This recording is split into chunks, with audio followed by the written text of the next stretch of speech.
विद्यार्थी मित्रांनो, पुन्हा एकदा स्वागत आहे आपल्या नवीन व्हिडिओमध्ये. आज आपण अकाउंट मधला फायनल अकाउंट हा टॉपिक बद्दल थोडीशी आपण चर्चा करणार आहोत.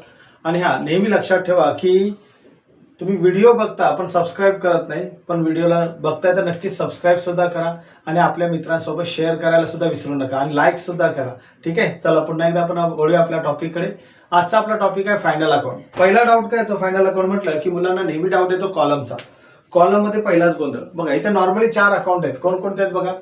ट्रेडिंग अकाउंट आहे, प्रॉफिट अँड लॉस अकाउंट आहे, पार्टनर्स कॅपिटल अकाउंट आहे आणि काय आहे बॅलन्स शीट.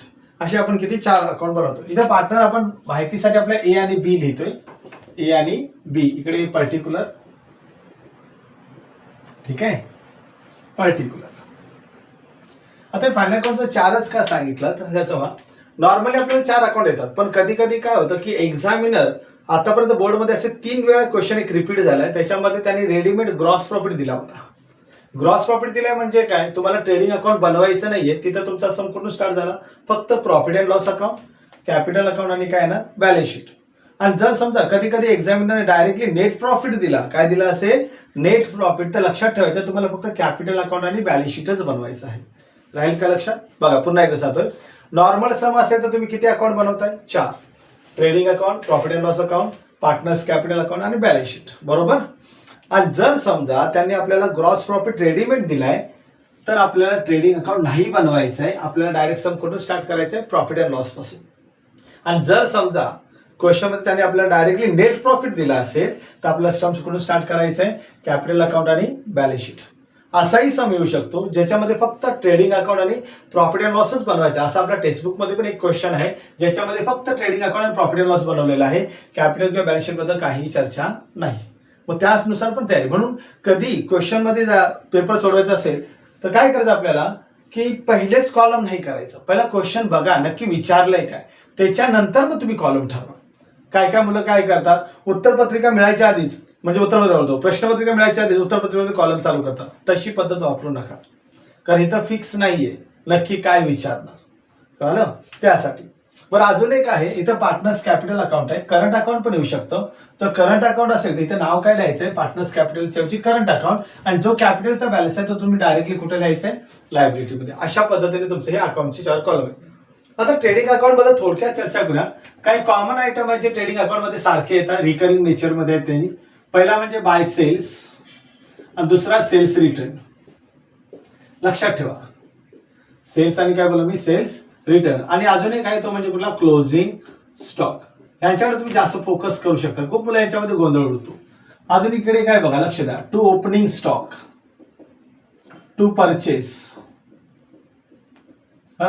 लेस परचेस रिटर्न, परचेस रिटर्न. हे काय कॉमन नाव आहेत की ट्रेडिंग अकाउंट मध्ये येतात. म्हणजे पहिलंच काय लिहिणं गरजेचं आहे. काय काय मुलं लिहितात पण बाय लिहायला विसरतात. क्लोजिंग स्टॉक मध्ये फक्त क्लोजिंग स्टॉक, बाय गायबच असतो. मग ह्या चुका टाळायच्या असेल तर फॉर्मॅट नुसार गेलं बरं. पण कधी कधी मुलांचं हे होतं ओपनिंग स्टॉक, वेजेस नंतर परचेस लिहितात. मग ह्या चुका टाळू नका. त्यासाठी तुम्हाला लक्षात काय ठेवायचंय, ओपनिंग स्टॉकच्या खाली तुमचा परचेस रिटर्न आलाच पाहिजे. पण ट्रेडिंग अकाउंट मध्ये नॉर्मली कोणते एक्सपेन्सेस येतात, ऑल डायरेक्ट एक्सपेन्सेस. आणि प्रॉफिट अँड लॉस मध्ये कोणते येणार, all indirect expenses. Trading account म्हणजे परचेस रिलेटेड आहे. उदाहरणार्थ तुमचा वेजेस आला, कॅरेज इनवर्ड आलं, रॉयल्टी आलं, कोल गॅस पॉवर फ्यूल वगैरे, मोटिव्ह पॉवर, हे सगळे एक्सपेन्स आपण कुठे येतो, trading account. Profit and loss मध्ये जे तुमचे ऑफिस अँड ऍडमिनिस्ट्रेशन रिलेटेड आहेत, सॅलरी, रेंट माहितीच असेल, ऑडिट फी, डेप्रिसिएशन वगैरे, डोनेशन वगैरे. आणि दुसरा selling and distribution. Selling and distribution मध्ये ऍडव्हर्टाइजमेंट आलं, बॅड डेप आला, कॅरेज आउटवर्ड आलं, इन्शुरन्स वगैरे आलं, ट्रॅव्हलिंग वगैरे आलं. हे सगळं कुठे येतं, प्रॉफिट अँड लॉस. बॅड डेप आहे तुमचा, तो सगळं कुठे येणार, प्रॉफिट अँड लॉस अकाउंट मध्ये. कॅपिटल अकाउंट मध्ये पण एक फॉर्मॅट तुम्ही यूज करू शकता. तो म्हणजे पहिला कुठे ड्रॉइंग, ठीक आहे, आणि इकडे by balance brought down.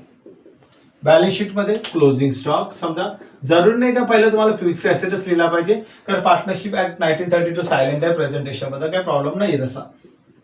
Closing stock, डेटर, ठीक आहे, हे फिक्स आयटम आहेत. तसं इकडे पण बघा तुमचं नॉर्मली काय काय क्रेडिटर वगैरे असेल, ठीक आहे, हे सुद्धा काय कॉमन आयटम आहेत. ह्यांच्याबद्दल तुम्ही लिहून ठेवलं तरी चालतं. म्हणजे काय थोडासा असं तुमचा इथे सॉल्व्ह होऊन जातो. अशा तुम्ही जर प्रेझेंट करता आणि बघताय आणि राहिलेले आयटम रेकॉर्ड करायचा प्रयत्न करता तरी चालेल. बरं बनवायची किती ओळीचं त्याच्याबद्दल आयडिया देतो. जास्ती असतं हे ट्रेडिंग अकाउंट तुमचं 10 ओळीचं असेल. प्रॉफिट अँड लॉस जास्ती असतं 15 लाईनचं. हे किती 4 लाईनचं असेल. आणि हे राहिलेला बॅलन्स शीट पण किती 15 लाईनचा.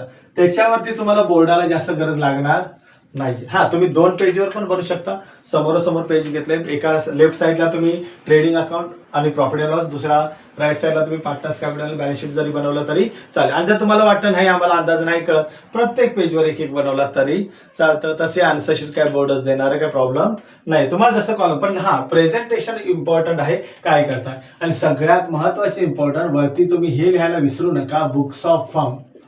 Books of firm. आणि हा कितवा नंबर आहे क्वेश्चन बोर्ड पेपर मधला, क्वेश्चन नंबर 7. किती मार्क्स आहे, 12 मार्काचा पेपर आहे. त्यामुळे लक्ष ठेवायचं 12 मार्काच्या क्वेश्चन साठी काय काय तयारी. पहिलं फॉर्मॅट बद्दल तुम्हाला आयडिया कळाली, बरोबर. काय काय trading, profit and loss, capital आणि बॅलन्स शीट. पण आणि जर करंट अकाउंट असेल तर इथं करंट अकाउंट आहे, कॅपिटल तुमचं डायरेक्टली कुठे जाणार, लायबिलिटी मध्ये. ठीक आहे. हा, चला आता अजून एक महत्वाची गोष्ट बघूया. ह्याच्यामध्ये ऍडजस्टमेंट कोणत्या कॉमन येतात. कॉमन ऍडजस्टमेंट बघा कोणत्या आहेत. आता इथं लिहिलेलं आहे तर पण सांगतो. एक क्लोजिंग स्टॉक फिक्स आहे, दुसरी डेप्रिसिएशन, तिसरी आउटस्टँडिंग एक्सपेन्सेस, चौथी प्रीपेड आणि 5वी तुमची बॅड डेट आरडीडी. एक कोणती तरी नवीन ऍडजस्टमेंट येईल. बघा परत एकदा सांगतो ऍडजस्टमेंट बद्दल कोणकोणत्या ऍडजस्टमेंट येऊ शकतात. इथं आता मी ऍक्च्युअली लिहिलंय तरी पण मी ट्राय करतो. चला बघूया इकडे, लक्षात इकडे. ठीक आहे. बघा कुठल्या कुठल्या ऍडजस्टमेंट येऊ शकतात त्याच्याबद्दल आपण थोडीशी चर्चा करूया आपण. बा एक मिनिट. ऍडजस्टमेंट